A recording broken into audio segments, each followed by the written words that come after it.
Welcome to Life Stories, where one man's silence became more dangerous than any scream. What would you do if the love of your life betrayed you, not once but for over 20 years, and never thought you'd find out? Jack Callahan built everything from the ground up, his business, his marriage, his family. But the foundation of his life, it was made of lies. And when the truth finally surfaced, he didn't shout, he didn't leave, he planned, quietly, perfectly. Until the day came when justice would walk into the room wearing a wedding suit.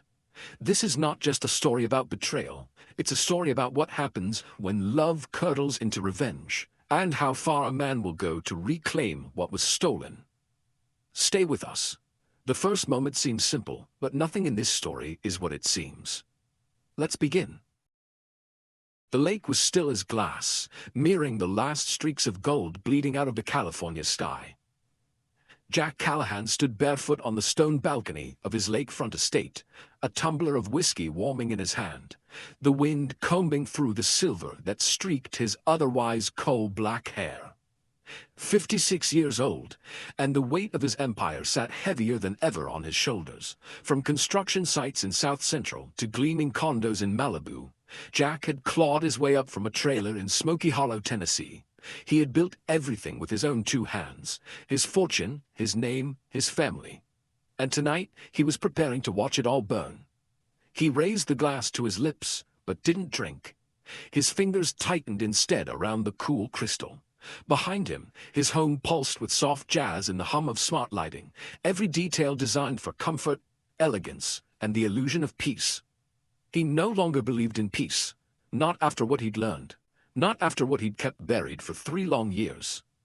Elise, even her name had once tasted like spring on his tongue. She had been fire when he met her, serving coffee at a roadside diner off I-75, spitting sass and sweetness in equal measure. They married within 6 months. Liam came a year later, then Haley. For nearly 3 decades, Jack had believed their story was built on loyalty, shared sacrifice, love. But 3 years ago he had opened an envelope that changed everything. Inside had been a hotel receipt, slipped onto his desk by Marcy, his longtime assistant, a single sheet of paper that detonated his life. It was from a weekend at the Fairmont Pacific Rim in Vancouver, charged to a company card Jack hadn't used in years. But Darren Bishop had 2 glasses of Dom Perignon, Elise's favorite, 2 entrees, 1 king suite. Jack had driven 18 hours straight, with nothing but the road and his rage to keep him company. When he arrived, he charmed the hotel manager with southern warmth and a fabricated anniversary story. The security footage showed what he feared. Elise and Darren, arm in arm, her hand resting on the small of his back, like it had once rested on Jack's. He hadn't confronted her. Not yet. Jack Callahan did not believe in emotional outbursts or shouting matches over dinner tables. He believed in precision, in pressure applied over time. He believed in foundations, and in knowing exactly how to make them collapse. 3 years of planning, financial restructuring, shell companies, private investigators. He had turned their shared life into a chessboard, positioning every pawn in secret. She had no idea the king was already cornered. What haunted him most wasn't the affair, it was the timeline. Elise and Darren hadn't begun sleeping together last year or even 5 years ago. No. According to text logs and travel records, it started shortly after Haley was born. 22 years of deception wrapped in family Christmas cards and anniversary gifts. 22 years of sleeping beside a woman who had already left him in her heart. He took a breath, tried to swallow the bile of memory, but his chest ached with the weight of all that pretending. Tonight, Liam had called from Los Angeles, checking in about the wedding. "I just want you and Mom to be civil," his son had said. Jack had lied, said of course they would, but nothing about what was coming would be civil. He turned from the window, crossing the minimalist living room to his desk. From the drawer, he pulled a heavy leather-bound journal, the kind passed down through generations of men who kept their wars recorded by hand. He opened to the final page, Phase 4, Initiation at Wedding, July 14th. Everything was in place. His lawyer, Sloan Carter, had prepared the divorce papers, waiting in her office for a single text. His financial firewall was complete. And Darren? Darren Bishop's business empire was already buckling under the strain of unforeseen liquidity issues. But even Jack hadn't predicted what would come next. His phone lit up. A message from an unknown number. "Elise is pregnant." Jack's hand went still over the screen. At first he thought it was a sick joke. Elise, pregnant, at 51? No. It wasn't possible. They hadn't been intimate in almost a year, and even before that things had been strained. The math didn't work. But biology wasn't lying. He stared at the message until the phone slipped from his fingers and landed on the rug without a sound. Outside, the lake remained still, but the storm inside Jack had broken open. He poured another whiskey, this time drinking it down in one hard swallow. The rules had changed. So would the plan. What would you do if the love of your life betrayed you for over 2 decades and then asked for your compassion? Can a man seek justice without becoming the very thing he despises? In the next chapter, a wedding becomes a battlefield, and the past erupts into the present with devastating force. Jack didn't sleep that night. He sat at his workbench in the basement, an echo of simpler years, where his hands once shaped cedar into toys for Liam, bookshelves for Elise, frames for photos now buried in boxes. The tang of sawdust and old varnish grounded him, but tonight the wood remained untouched. He just sat, staring at the grain of a plank he couldn't bring himself to carve. Pregnant, Elise. The word refused to settle. The whiskey bottle beside him had gone warm and half empty, but clarity still evaded him. Jack had always believed in logic, cause and effect, trust and consequence. But this was messier, more human, and somewhere inside, beyond the betrayal and the rage, something colder stirred. Pity. Not for Elise, for himself. Because even now, even after everything, a part of him still longed for the woman he thought she was. And it was that longing, not the betrayal, that was eating him alive. His phone vibrated at 3:14 a.m. "Dad, are you awake?" Jack almost laughed. Was he ever anything else these days? "I'm up," he said. His voice sounded raw, stripped bare. "What's wrong?" There was a pause, a hesitation. "I think something's going on with Mom," Liam said finally. "She's been acting strange, paranoid. She told Madison she might not come to the wedding, that it's not safe." Jack closed his eyes. Elise was beginning to sense it, the quiet tightening of the noose. "Did she say why?" "She kept dodging, said there were things I didn't understand." Liam exhaled. "Dad, you'd tell me if something was wrong, wouldn't you?" Jack swallowed the truth. Hard. "I will," he said, knowing it was both a promise and a lie. When the call ended, Jack didn't move. He couldn't. His son had always been the anchor, the reason he kept building even when the foundation had long since begun to crack. Liam's wedding was meant to be a new beginning. For the boy, not the man. But now Jack didn't know if the fire he'd set could be contained. You wanted justice, he reminded himself. Not vengeance. But did he?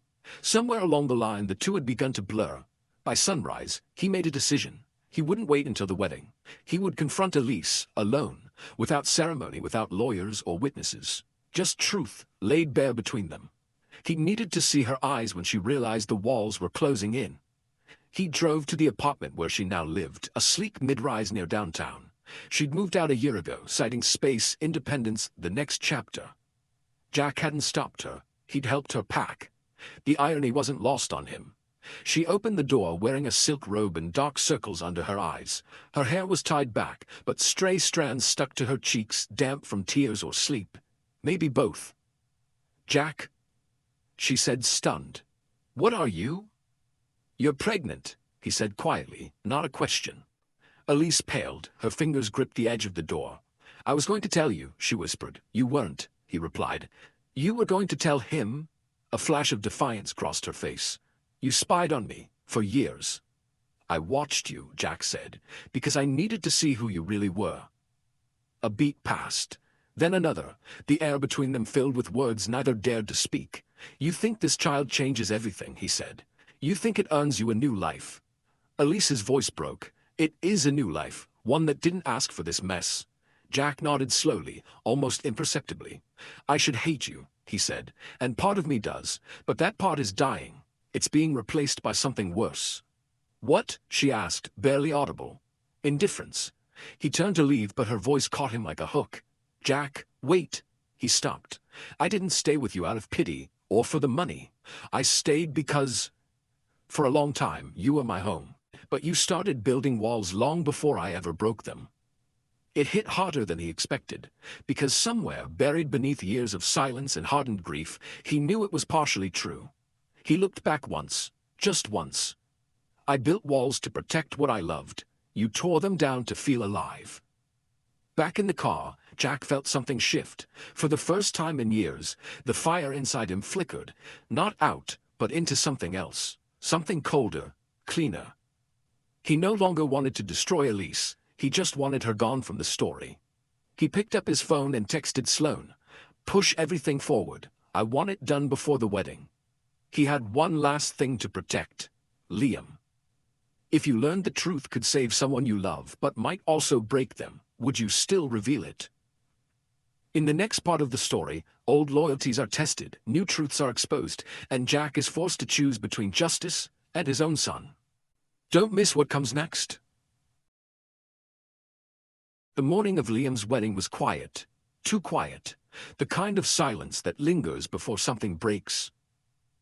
Jack stood alone in the guest suite of the estate Madison's family had rented for the ceremony. Through the tall French windows, he could see the rows of white chairs on the lawn, the delicate string lights swaying in the breeze.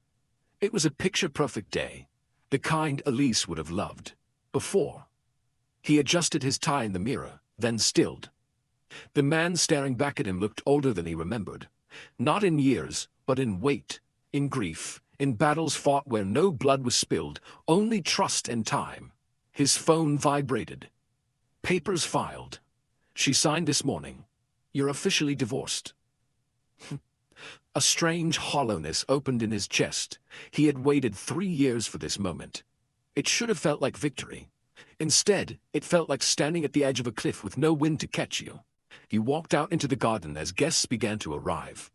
Madison's parents smiled tightly as they passed him, the air between them heavy with the lingering discomfort of past drama. But the facade held, for now. Liam deserved at least that.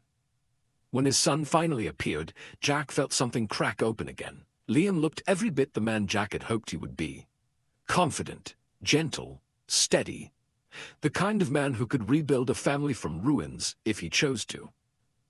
The kind of man who had every right to know the truth. Dad, Liam said, taking his hand. Thanks for coming early. Jack nodded. Wouldn't miss it. Liam hesitated, then pulled him aside. Mom isn't coming, he said quietly. She sent a message this morning, said it would only cause tension. Jack felt the breath leave him, but not from relief, from the unspoken admission wrapped inside that message. Elise knew she had no place here anymore. I'm sorry, Liam added. I know this has been a lot. Jack placed a hand on his son's shoulder. Don't apologize, none of this is yours to carry. They stood in silence for a moment. Are you okay? Liam finally asked. You seem somewhere else. Jack looked at him, really looked, and saw the boy who used to fall asleep in his lap during thunderstorms, trusting his father to keep the world at bay. I need to tell you something, Jack said, and I don't know if it'll help or hurt, but you deserve to hear it. Liam's face tightened, but he didn't flinch. Tell me. So Jack told him. Not every cruel detail, not every timeline and text message, but enough. Enough to make the shape of the truth clear. Elise's affair, Darren's betrayal, the pregnancy, the years of silence, the reckoning. When he finished, Liam stood perfectly still, the garden blurring behind him. She told me she left because she felt invisible, Liam said, voice low. That you had changed. I did, Jack admitted, but not the way she wanted people to believe. Liam looked down at his hands. So everything, the way she clung to me, got involved in the wedding planning, started crying over nothing, it was guilt. Jack said nothing. He didn't have to. After a long pause, Liam spoke again. You still came, even after everything. You didn't ruin this. I was going to, Jack said quietly. I had the speech written, the documents prepared. I even hired security in case Darren showed up. Liam blinked. You hired security? Jack allowed the ghost of a smile. Discreetly. Liam laughed once, dry, bitter, then shook his head. Jesus! I didn't pull the trigger, Jack said, because you're not me.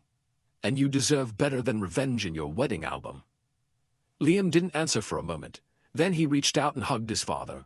The kind of hug that said, "I see what you carried, even if I don't know how you survived it." "Thank you," he whispered.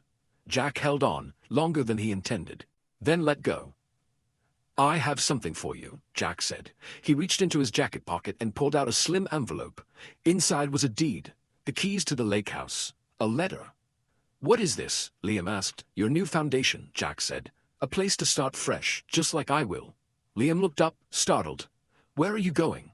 "Seattle," Jack said. "Bought a small company there, something quiet, something honest." "And Mom?" Liam asked. "What happens now?"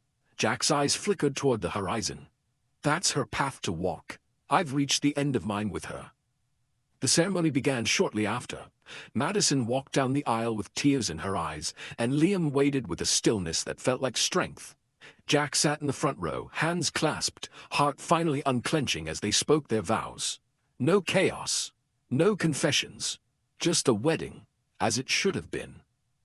Later, as the sky turned amber and the music softened into slow jazz, Jack stood alone at the edge of the reception, watching the couple dance under hanging lights. Madison's head rested on Liam's shoulder. For the first time in a long time, Jack believed something new could grow from the ashes. A gentle voice pulled him from his thoughts. It was Haley. "You're leaving, aren't you?" she asked. "I am," Jack said. "Tomorrow," Haley nodded. "Don't disappear." He smiled, placing a hand on her cheek. "All right, and you'll visit. Seattle's beautiful this time of year." She hugged him, then said the words that undid him. "I'm proud of you, Dad." Jack left before the final toast. He didn't want applause. He didn't want goodbye. He wanted peace. The next morning, the Pacific coast unfolded before him like a map yet to be explored. Jack Callahan drove north with the windows down, the wind in his hair, and for the first time in years, no destination beyond starting over. He passed a sign at the state line, "Washington welcomes you," and smiled, not at what he left behind, but at what waited ahead. What did this story make you feel? Share your thoughts below. We'd love to hear your reflections. If you enjoyed this journey, comment 100 to let us know. And tell us, which country are you watching from today? Share this story with someone who loves powerful, emotional narratives. Thank you for watching Life Stories. See you in the next tale.